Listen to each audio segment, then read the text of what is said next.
Hello, folks. Kenn Rashad, HBCU Sports Live, with a special breaking news edition.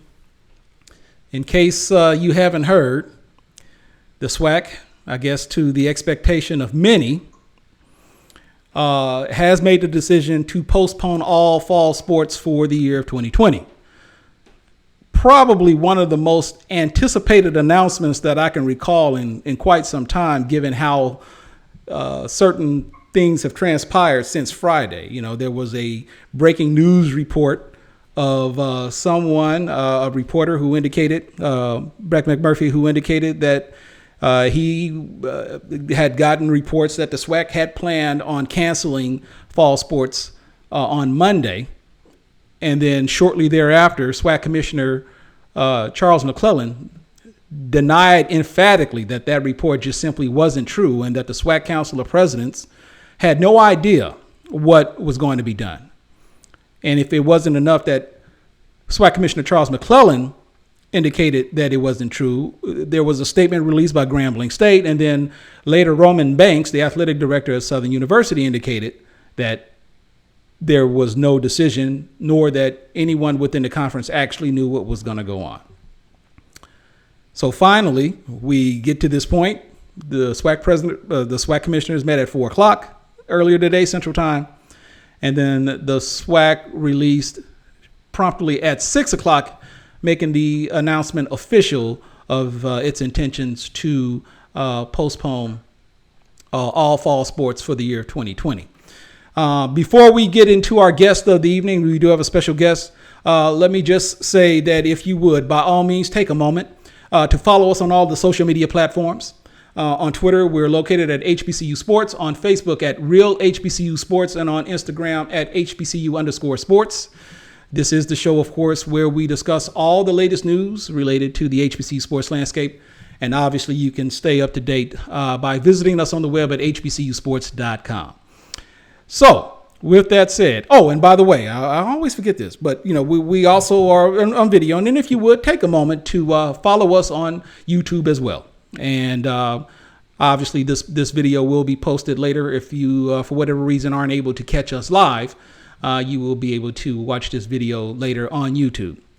So that brings me to our guest. He is certainly no stranger, of course. My man, Kendrick Marshal. Uh-oh, did I lose you, Kendrick?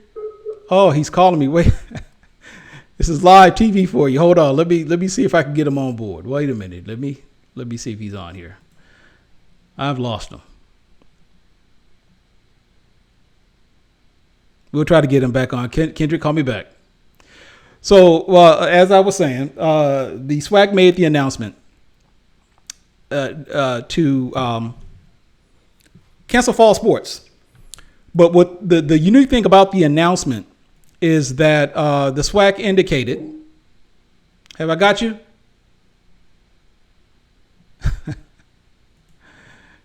Kendrick, give me a call, brother. Let's try it again. Hold on. Let's see if we can give him a try. Let's see. Hold on.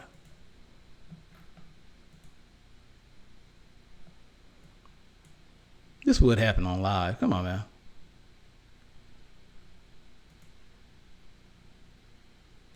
Let me see if I can give him a call.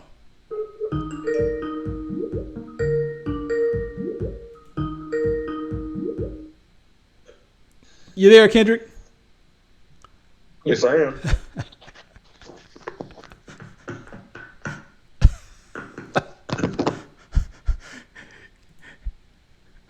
Get your camera straight, man. It's straight. I'm okay. All right. I don't have this fancy equipment like you do. All right, we got you on. So Kendrick Marshal was with us, special contributor, senior contributor to HBCU Sports. Kendrick, I'm sure you're aware of the news right now, where the SWAC has indicated that they're going to cancel all or postpone all fall sports until 2021. But they even went a step further with a bit of a caveat, in which they already have in a plan as to how they would move forward with football, in which, if I understand correctly, according to the release, training for football will start as early as January, with respect to, I guess, when the second semester or spring semester will start, and will train for approximately 6 to 8 weeks, in which they will try to play a 7-game conference schedule with the option for each of those member schools to play at least one non-conference game. So with that in mind, what are your thoughts about the SWAC's decision to make this move? We could all see it coming with the news out of the MEAC canceling fall sports and other FCS or Division II conferences around the country deciding to do the same in the last month or so. It's the decision pretty much is based on the commissioners and president's inability to trust that the coronavirus will be contained to a level where it's safe to even hold competitions at this point for any sport, not just football. I know football gets a lot of the headlines here, but there are several sports too that are also going to be affected by this decision. It just comes down to just the schools at this particular level don't have the amount of resources to invest in testing and the frequency of testing that will allow them to practice and play without interruption at this particular time when cases, particularly as it affects schools in the Sun Belt states, are rising to the point where they're even questioning whether schools should open in general at all. So I understand. We spoke briefly before we went live, and you indicated that you saw a report by Sports Illustrated's Rod Sedellinger in which he made a tweet or made some comments with respect to the rationale behind some other concerns that the SWAC had about the commissioner making a decision to postpone the sports to the fall. What exactly were those concerns? Yeah, according to the commissioner, it all boiled down to the ability for the conference to afford the volume of testing needed to complete a fall season. You read some reports out there where FBS schools are investing $100,000 a month to test all the athletes and the staff members twice a week. And earlier this week, the Power 5 conferences agreed to test athletes and staff members twice a week, including 72 hours before kickoff this season. And McClellan and the rest of the SWAC leaders thought, well, we're not in a position to invest that type of money monthly just to play what is likely going to be an abbreviated season regardless. So they're going to push it back to the spring and hope that the trend of the coronavirus improves somewhat to try to get it going again. But from all accounts, the testing situation and the affordability of testing was one of the big reasons why the SWAC did not decide to move forward with having fall sports. So repeat that number to me again. You said what was the amount believed to be the amount necessary to do appropriate testing? Well, one Power 5 school said they invested $100,000 a month in testing. And as you know, at this level, in the FCS level, that's a lot of money for a lot of schools to invest in one area. And we know with a lot of these games being postponed or canceled, schools are, especially the SWAC level and FBS level, those money games would help in that cause, and not having those extra funds around in their war chest would put a pretty significant dent in trying to get that testing done. And I am trying to make arrangements to speak with Southwestern Athletic Commissioner Charles McClellan on tomorrow. I wasn't able to get with him today, but and I will certainly ask him questions related to testing and so forth. But when I look at how the SWAC plans on moving these sports to the spring, obviously that presents a unique set of challenges with respect to winter sports and men's and women's basketball, as well as the actual spring sports. And you are a former athlete. So based upon your experience, you played baseball at Jackson State. How might this impact the spring sports with respect to trainers and so forth? Yeah, that's an aspect not a lot of people are talking about. As you know, at the SWAC level, the resources aren't the same as they are in other conferences across the country. So in a lot of cases, you may have a couple of head trainers that work multiple sports during the season, and they're supplemented by students who are actively learning sports medicine, sports science, helping out those few head trainers. And so you're going to have a situation in the spring, we're going to have all these sports going on at the same time, it looks like. And so those resources are going to be stretched even thinner than they already are. And it's going to be interesting to see how schools come up with a health plan to try to determine how those resources can be best used to deploy bodies to these particular sports. That is just you're right, because I don't think anyone really understands those little things, and having trainers who are properly trained to do the jobs necessary when dealing with injuries and so forth. And it's pretty eerie when you put those issues into consideration. And again, fall sports, and just think about it. You got football starting in January, or workouts, and you football, and then I guess whatever's left by that time of basketball, track and field, baseball, and I mean, that's just overwhelming to me in terms of how not necessarily just we were just talking about trainers, but when you start looking at facilities, you got facilities that need to be used for basketball and then for volleyball. And then you have football, in which obviously, soccer teams, and sometimes those soccer facilities are also used with football facilities. And granted, obviously it requires a lot of proper scheduling, logistics and so forth. But I guess given what we're up against and given what we're looking at going forward, I really hate to be an AD having to make those type of decisions, making sure that there's a certain level of fairness that has to be shown with all student athletes and not just necessarily for football. And for those of you who are out there listening, we will have a question and answer session later on within the show. So by all means, feel free to post your comments, ask your questions, and we'll make sure to display them. And Kendrick or I will do whatever we can to make sure we move forward with that. Kendrick, I do want to talk to you about, obviously with respect to COVID testing and so forth. When you see all that's going on right now, I personally have made it known that I think, unfortunately, HBCUs have kind of gotten a bum rap with respect to how they're going to be impacted with COVID testing, especially with sports. And I guess I'm really mindful, and I guess maybe even to some degree conscientious about student athletes, about schools, and this woe is me mentality that people have with HBCUs. Is that something that's unfounded, or because everybody's going to take a hit regardless of what level? But is that something that you think is problematic?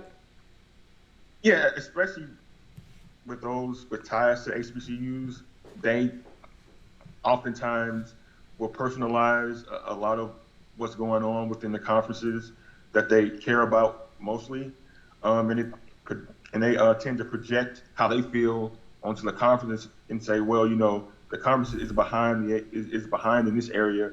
That's just the way it's always been. When conferences normally try to make decisions should make decisions that are best for the league and the student athletes and everybody else, but it seems like people who follow the SWAC or close to us seem to personalize a lot of the actions that go along in the conference to the detriment of the league to a large degree. We got some comments coming in. We got my man Blade Serp. Let me see. He's saying, I'm not mad at all at sports being canceled. Safety first, and considering how COVID is erupting in the South, it was the right thing to do. PVA&M. Speaking of the South, now that the SWAC has made the decision, thanks for bringing that up, Blade, because now that the SWAC has, I guess, in essence, the last HBCU to make this decision. And I say that carefully because the SWAC, there are some who are kind of under the impression that the SWAC was forced to make this decision because all of the other conferences, the CIAA, the SIAC, and the MEAC had already made the decision to postpone fall sports. The SWAC already had this day scheduled in the books weeks ago and would have made this decision one way or the other, regardless of what the other conferences would have done.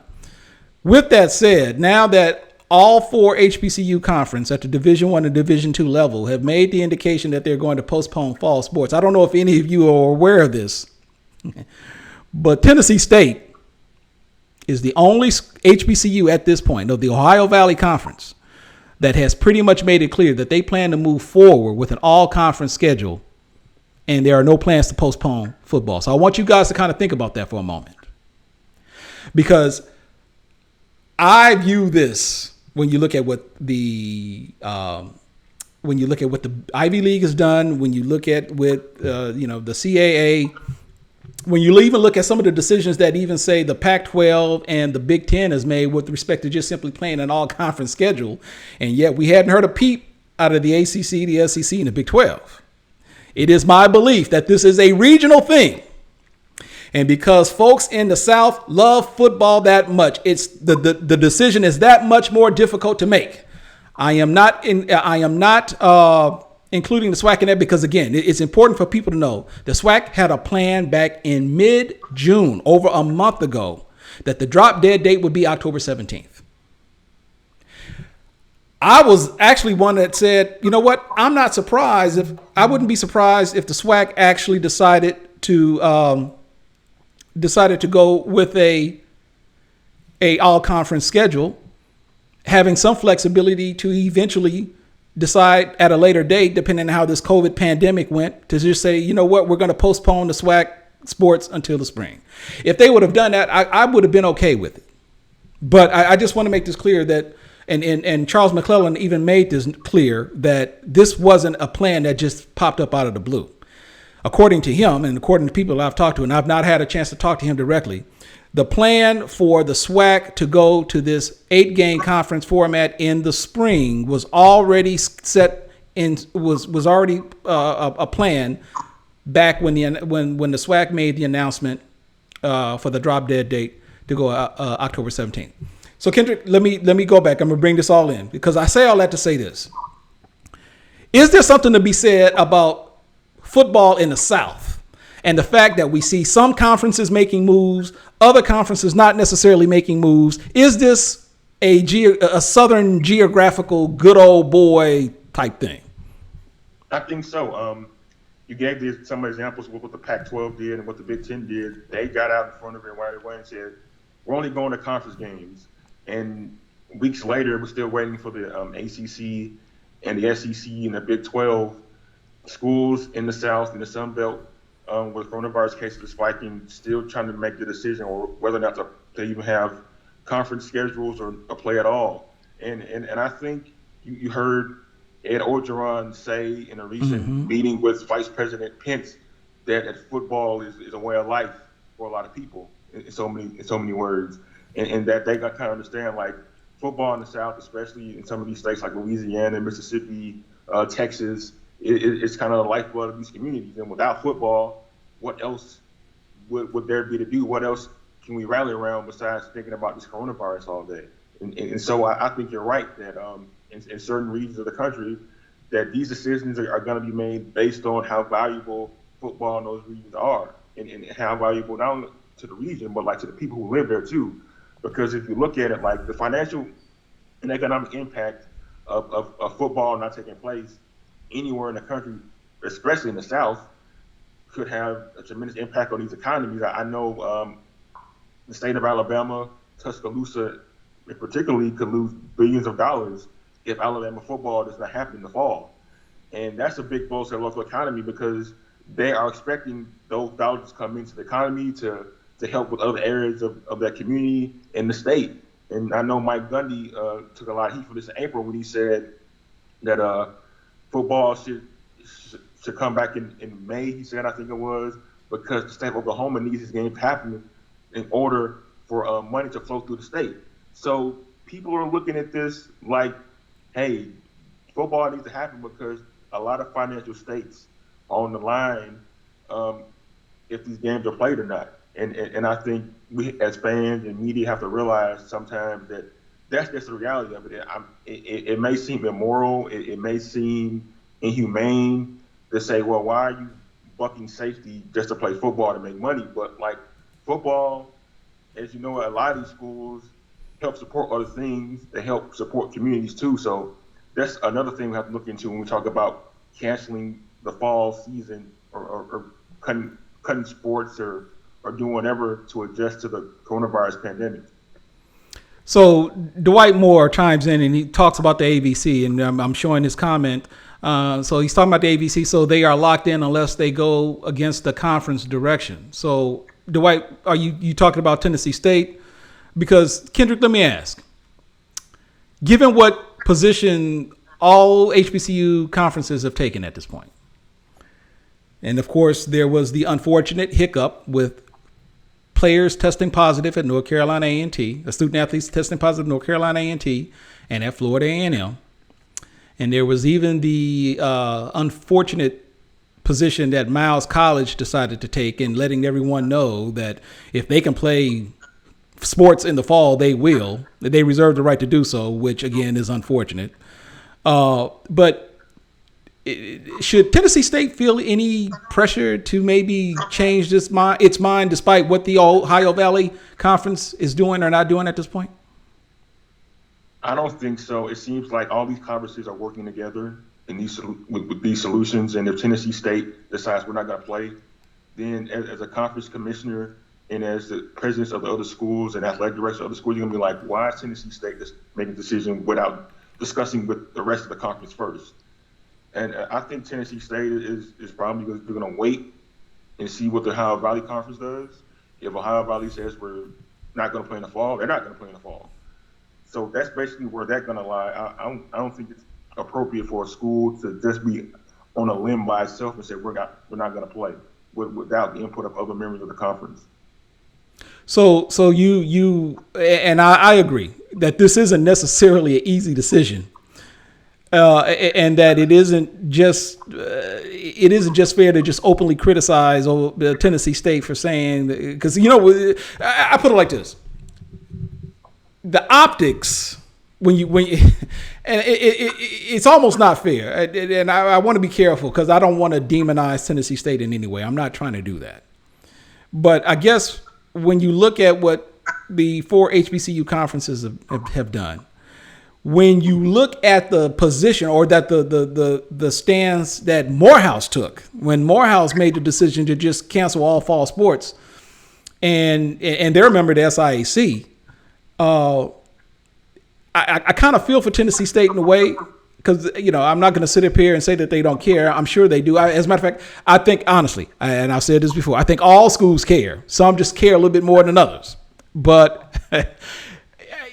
So you think that it's not necessarily fair for Tennessee State to take any sort of unwarranted criticism about their position at this point, despite they hadn't played any football yet, but you don't necessarily think that that's something that they need to take a hit for.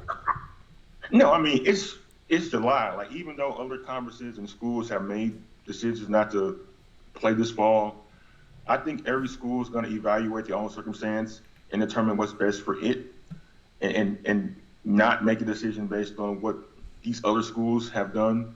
Because I mean, Tennessee is probably in a better position with coronavirus wise, more so than Mississippi is. So they're not going to make a decision where since Mississippi, since that's the state, or Alcorn State decided they're not going to play football this year, we're not going to play football either. I mean that doesn't make much sense. I mean, it's got to be a collective effort and input by leaders to go out and make a decision what's best for each individual school and what's best for league overall.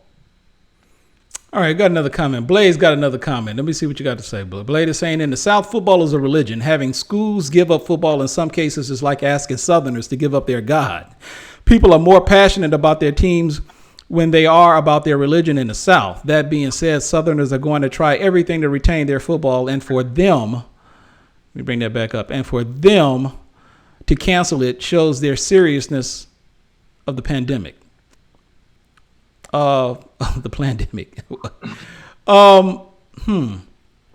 Yeah, but I would say this though, like the optics of trying to pull off a college football season in the fall, in the middle of a pandemic, in regions where the coronavirus has exploded, is bad optics. I read earlier today the athletic director for Kentucky saying that he kind of realized that if we're trying to do all this testing for our athletes, and we're in a state where there's testing shortages and turnaround time for testing is a week or more, it's not a good look for the universities to have athletes tested routinely, getting their results back routinely, where everybody else in the general public is struggling.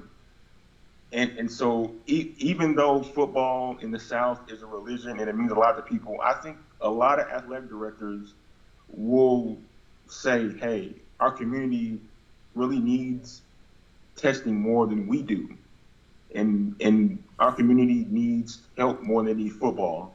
And we'll come to some rationalization about deciding to maybe it's the best thing not to play football this time when there's so much shortage in the supply chain and people really need to get tests and they can't do it. I mean, right now, there waits for the general public in Florida to get testing done for them, while the NBA and MLS and other leagues in Florida are getting tested daily and getting results back daily, while everybody else on the outside of those bubbles have to wait days and several weeks to get results back. And I don't think athletic directors and school presidents want that look to be associated with them. Great point. So now that we know there will be no sports in the fall, and now I'm going to ask you this because now I'm asking you to look into your crystal ball to maybe predict in the future. Given where we are right now with this pandemic, and I think it's safe to say that we're not anywhere close to flattening the curve. We got folks suing, I mean, I find it mind-boggling to see how divided this country is with respect to just simply wearing masks. And to hear the term about, not ignoring science, knowing that the science is there. And I guess we know the pandemic isn't going to happen anytime soon. So we got that clear. But so let me ask you this. Given what we know now, are we in a position to say that we're going to have sports in the spring? That's a really good question because I don't know that either. The way the country has handled the pandemic so far doesn't give you any hope that the spread of the virus would be under control where it's safe enough to play fall sports. And the thing about it is that leagues like the NBA and the MLS and WNBA, they can have bubbles to create an atmosphere where the virus does not spread. They can control testing, they can control player movement, staff movement, all this stuff within one confined area. When you're talking about college sports and trying to pull this off, there is no bubble. I mean, you really can't do that. You really can't say, well, all the games are going to be played in one location for this many weeks. No, there's still going to be travel. There's still going to be student athletes engaging with the general population, with the general student population that you can't control for. You really can't control the behaviors of your athletes like you can in professional sports, and that presents a challenge within itself. And we really don't know, as you said before, like, if the pandemic is going to be under control by the spring either. So it's going to be difficult to pull this off, especially when like all these sports are projected to start at the same time in the spring. That is, it is just mind-boggling to see that we gotten to this point. And, we can't, and I agree. There is absolutely nothing right now that indicates, Matter of fact, Dwight, his comment, nope, until people take COVID-19 seriously, we can't expect anything from a crowd nature to return. I agree. And for the economic impact that sports has, and I'm not necessarily talking about collegiate, I'm professional as well. I guess I look at, let's just say things do go the way some of these conferences plan, and we actually do play sports in the spring. I'm kind of switching focus here because this might. I'm trying to imagine playing football in the spring and looking at games such as the Soul Bowl, the Bayou Classic. How does it look playing the Bayou Classic in April or May? How does that look? How does it look playing any other major game, Jackson State and Southern, in March or April? How does that look? And if so, are you going to be able to still? So, because there's a part of me that says, you know what, they may be able to play the games, but they still may not be to the point to where they can actually invite people and have them play in the stands. Have them watch in the stands. And everything that we value about HBCUs or HBCU athletics, especially football and the pageantry that goes along with it, are we still going to be able to have bands, cheerleaders? You can't social distance with a 200 or 300 piece marching band. That's just not possible. Chad Jones, you're saying it's dumb. What's dumb, brother? I'd like to know. I'd like for you to chime in. What exactly is dumb? The fact that we got to play Bayou Classic in May?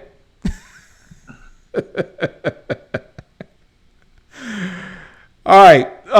But so Kendrick, we'll wind this down. But I guess what are your, and I'll leave final thoughts with respect to this decision once again, and the impact that it may just simply have on everything going forward. Yeah, I think it was the right decision to make. The SWAC obviously read the tea leaves of what other conferences in the FCS were doing in terms of shutting everything down for the fall. It's going to have repercussions for the spring because all the sports are going to be pretty much ongoing at the same time, and that's you're going to have to figure out logistics and resources and medical staff and possibly testing and trying to situate that particular scenario. And then you look forward to the fall football, which is going to happen a few months after the spring season ends, have to deal with that potentially and all the headaches that's going to cause. Right. Yeah. With that particular overlap. So the next 6 months around the country is going to be pretty interesting to find out how these conferences and schools pull this off. Yeah. So Chad Jones provided some clarification. He's talking about the recovery time is going to take, or the recovery time to impact football for 2021 if spring ball is played. Now, that is obviously something to consider. Now, my understanding, and again, I've not had the opportunity to talk to the commissioner, but in talking to Reggie Flood briefly, he informed me that the time frame that the conference put in by having student athletes, or in particular the football players, to come in and I guess begin workouts in January with the intent on trying to play a football schedule of 8 games starting, I guess, around the beginning of March. And I think and I'm paraphrasing here, my understanding is that by the time they are able to conduct that football season, that by the time the season is actually over, that would be the equivalent of a football team concluding spring practice or spring drills to the extent that they would have the appropriate time to recover to play again in the fall. And I'm guessing with that said that there might be some modifications even to the fall schedule to ensure that football players have the actual time to, I guess, fully recover from injuries and so forth. What are your thoughts on that? Does that seem to mesh with you? Yeah, I mean, that's kind of the way it's going to have to go. I mean, like you can't have one season and start the next one right away. I mean, it's in danger to all the student athletes who are going to be out there on these fields. But I'm interested to see how it's all structured once we even get to that scenario. I know it's thinking way ahead, but These leagues have to try to pull off a spring season first before they can even gauge what's going to happen in the next fall. So it's going to be tough. It's going to challenge a lot of leaders to try to come up with the best safe plan to get back on the field next spring and beyond. Yeah. Yeah, Chad Jones is saying HBCU athletic departments will have to seek help for additional qualified trainers with football, men's, women's, basketball, baseball, and softball. Yeah, Chad, we actually talked about that earlier. We are, that is obviously an issue that I don't think a whole lot of people, not that they ignore it. That's just kind of something that people, I think, tend to take for granted, but I don't think they understand just how important the role of trainer is. Kendrick alluded that, he played baseball, and that in many instances, many of these programs have student assistants who aren't necessarily trained, or maybe they are, in training, if you will, to take on, to become professionals, after school, but they're still not necessarily in a position to where they're completely trained, nor when you put in all of those sports being played at the same time that they're going to have the necessary trainers to be able to accommodate that. So that clearly is something that we need to be on the lookout for. We're going to wrap it up in a little bit. So if you guys have any questions or comments that you'd like to make, now's the time to do so. We've got about maybe 10 to 15 minutes left before we call it a wrap. Kendrick, let me ask you, with this is kind of more so with mainstream. And again, we already know what the HBCU schools are going to do. And yet I talked about the ACC, the Big 12, and the who am I getting? Big 12, ACC, and the Big 12. No, I'm sorry, SEC, ACC, and Big 12. They have yet to make announcements about their plans for the fall. Do you see them trying to play fall football? I see them scheduling a fall season, but I don't think they're going to play a fall season. It's pretty ambitious at this point to even try with football because, like I said a couple weeks back, already more than 150 football players have tested positive for coronavirus. And I know in the preceding weeks after that, there have been fewer cases of coronavirus across the country at these programs. But how do you social distance playing football? I know my wife was talking about it earlier with me. She was like, how are they going to do that when they fall on each other every play? I'm like, yeah, it kind of makes sense. They do fall on each other every play. How do you do that? How do you keep everybody safe? And again, it goes back to the testing, like the amount of testing that you need, the frequency of testing that you need, the quick turnaround of results is going to have to be pinpoint if you want to successfully hold a football season in the fall when health experts say the outbreak is going to be worse than we're currently experiencing right now. So you think they'll attempt to play some football in the fall, but they may not necessarily have a complete season? Yeah, and I think a lot of schools, if they haven't already, they should have a plan in place for interruptions. If you get 2 or 3 weeks or 4 weeks in the season, and obviously have to shut down because of tremendous spikes or a couple of teams are hit with a lot of cases, then they're going to interrupt the season and you're going to throw it off for maybe several weeks after that. So there's got to be a plan in place for a start, an interruption, and a restart. I know Major League Baseball and NBA are going through that right now in terms of getting ready for their regular seasons to crank up in the next couple of days. Well, in regards to baseball, but I know that's going to have to be on the minds of these ADs and these leagues. We may get 3 games on, but there may be a time after that we may be sitting out for another 3 or 4 weeks to try to wait for the virus to quell. So that's going to be something that leagues are going to have to deal with as the fall goes on before they make a decisive decision one way or another. Yeah, that's going to be interesting to see. Kendrick, look, man, I appreciate you taking a few minutes to talk with us on this special edition of HBCU Live. I know some people are out there saying, what, you're not coming on midnight? Man, y'all don't understand. That'd be killing me when I come on here at midnight. It's a lot of fun, and I know I don't know if I've spoiled you guys or not. Who knows? We might continue it. We might just have to do it certain days of the week. I think Friday is a good day, so I don't have to necessarily get up so early the next day. But we'll go ahead and we'll end it here. But Kendrick, thank you for your time. And folks, we'll join you. See you next time on the next edition of HBCU Sports Live.